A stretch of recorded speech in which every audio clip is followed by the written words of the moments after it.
All right. So it's a little difficult to record and to use the smartboard. So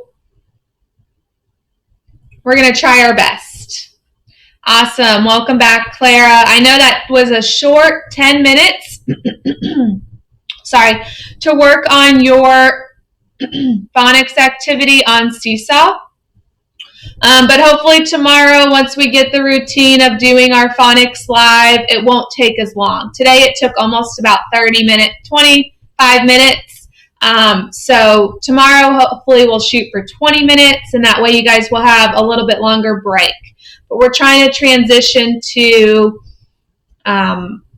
longer sessions, live lessons in the morning time, just because we're starting school next Monday. And those of us who are still joining us from at home will still get to participate in these live lessons, just like today. All right, so we'll have you recording on our live. Okay, I know Allison sees herself in the background, so let's go ahead and get started. We're going to use Epic to read a book today. So let's see. Go ahead and turn you right here. You guys will be able to see this. Okay, now Epic, you have your library of books. Now these I tagged as all my favorites. So we're going to look at this story today. It's called Look, a Shark. And I'm going to make a big screen so you guys can listen. Unfortunately, I don't see your faces, so hopefully you guys have your listening ears on. You guys are sitting down and not moving around, distracting others. Okay, here is our story. Look, a shark. Sharks swim. Sharks are fish. They swim in oceans. Sharks live all over the world. Actually, you know what I want to do? I want to share my screen so that way I can see you guys, or I can see myself and make sure that you guys are able to see the screen correctly. Is it hard to see the story on the smartboard? Is it good or bad? Bad. Okay. Yeah, so I'll just share my screen with you, and then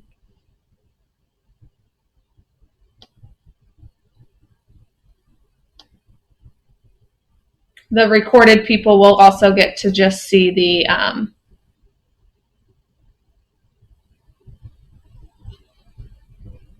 all right, so now you guys should see this real big, and then I'm really small over in the corner, right? Okay, perfect. So we'll go back to our story, Look, a Shark. So we have a real shark here this time. Last week we talked about Clark the shark, right? And he wore clothes and he was not a real shark. Today we're going to read a nonfiction story about real sharks. All right, so we shared this page. Sharks swim. Sharks are fish. They swim in oceans. Sharks live all over the world. So if you ever go to the Gulf of Mexico, the ocean over at the beach near us, or Dauphin Island, that's the ocean where sharks live, in the ocean. But they usually live way far away from the shore, okay, not close to us. Wow, look at that picture. That's a big shark. There are many kinds of sharks. One is longer than a bus. I don't know, if you ride a school bus, you know how long those buses are, and this shark is longer than a bus. And one is shorter than a ruler. So a ruler is about 12 inches, so sometimes sharks can only be about that big. Yeah.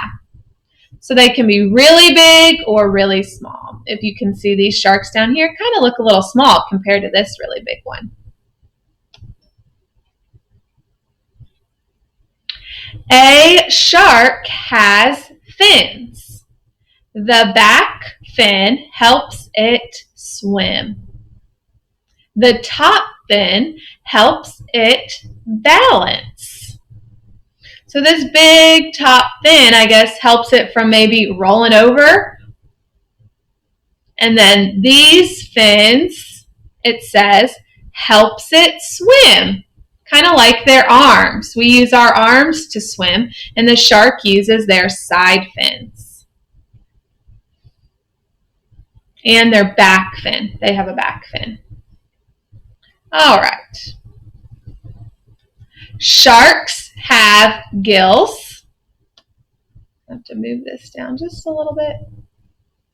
Gills help sharks breathe. Sharks can smell in water too. Smelling helps sharks find prey. How could smelling help a shark find prey? Here's our think question right here, and it even has a picture, and this is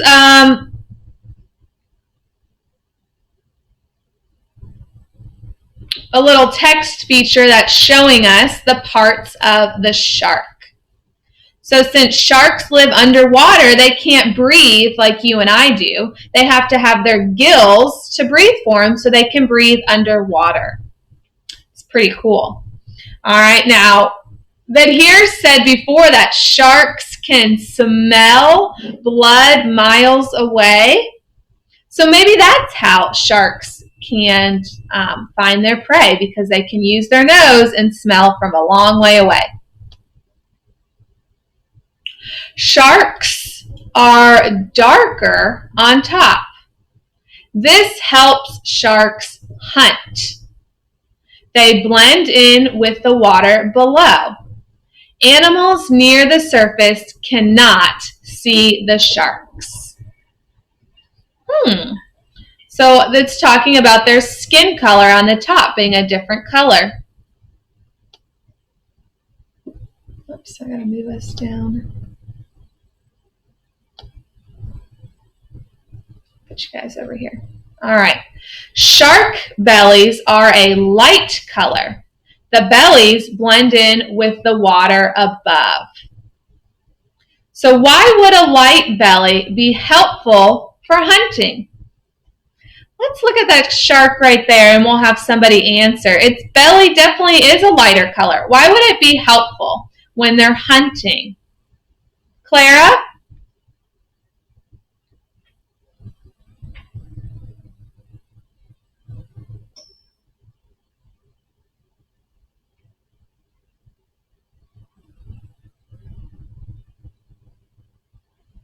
I can't hear anything. I wonder if it's because I'm on this shared screen. Hopefully your friends heard you that are on. Perfect. They all heard you say your answer. I'm sure it sounded great. I don't know why I can't hear anything. Okay, let's keep going. Ooh, look at that picture of this real shark. Sharks have rows of teeth. These teeth help sharks catch food. Great white sharks can have 300 teeth. Oh my goodness, that's a lot of teeth. Oops, I didn't mean to turn the page. I meant to move you guys so I could look at this picture. All right, so we have about 20-something teeth, and sharks have 300. You can see they have a first row and then a second row. Okay, they have a bunch of rows of teeth in their mouth. Let's look at our question. How do you think sharp teeth help sharks hunt? Ooh, well, it just told us in our story, and hopefully you're thinking of the answer in your head. I would pick on you, but I don't think there'll be volume. Let's try. Allison, go ahead.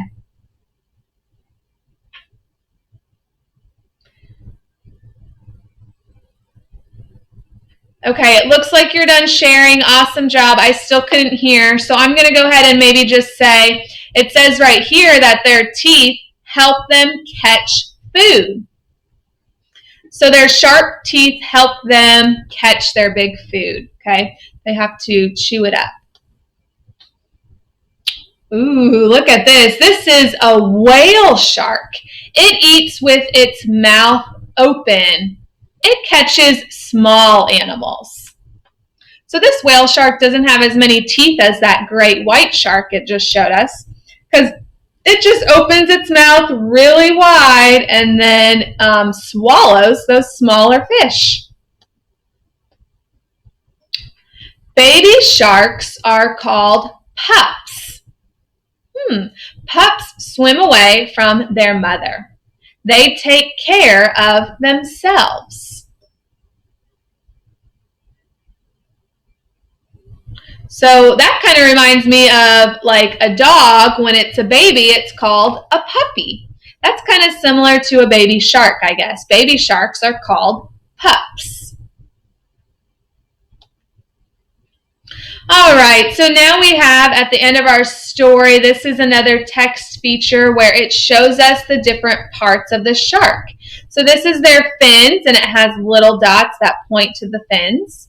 Then we also have their eyes, which are on the side of their face, their nose almost. Their snout, their nose, what they use to smell that blood, and their big sharp teeth. And then we said gills, which remember their gills were to help them breathe in water. And then right here, our picture glossary has those same parts, just a little close up with our words that we talked about in this story.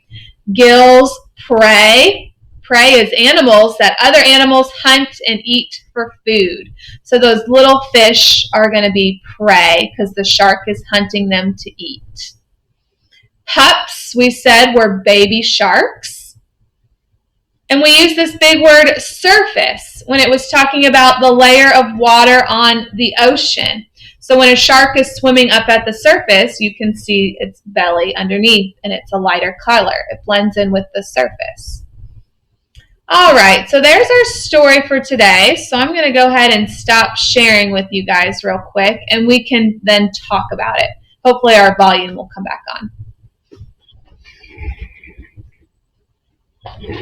All right, there's everybody. Hello, good morning.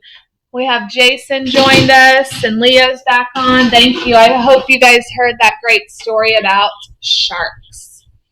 All right, which leads us to our language arts that we're talking about this week is fiction and nonfiction.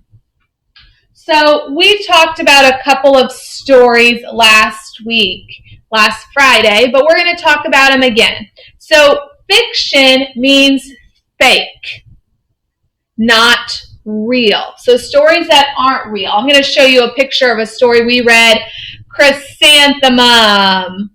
All right, now we read this book maybe last week, 2 weeks ago, and we said this was not a real story because it's a mouse and she's wearing clothes, right? So that's going to be a fiction story. It's not real because we know animals don't wear clothes.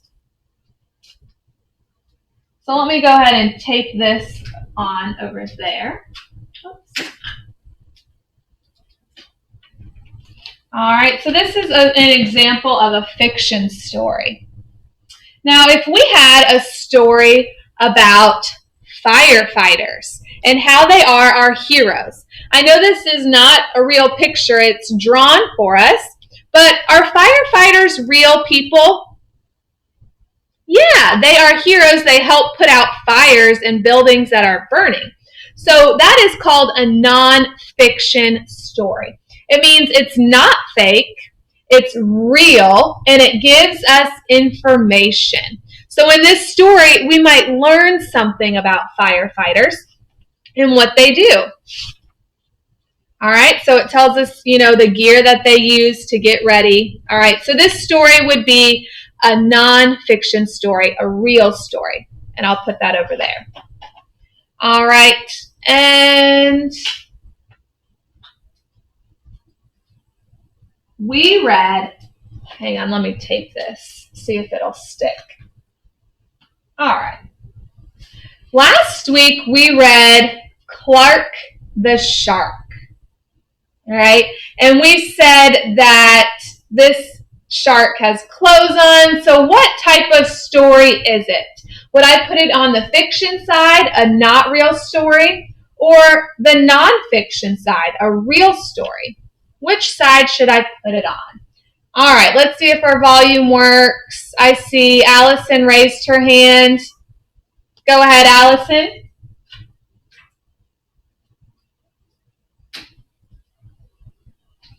Still can't hear. Hang on, let me take my smartboard out. Oops. Okay.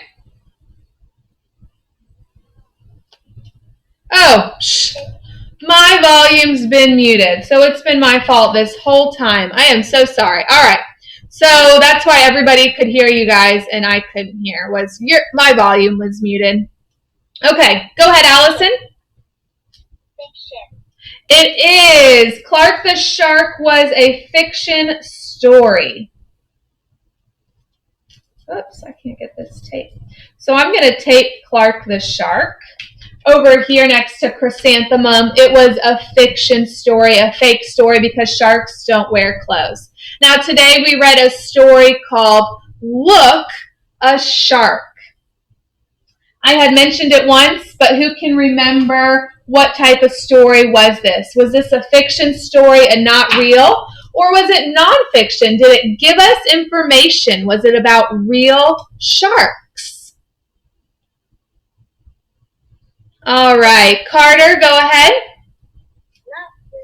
Good, nonfiction. So we're going to put this over here next to our firefighters. That's a nonfiction story. It gave us information. We learned some things about sharks maybe some of us didn't already know. Great job.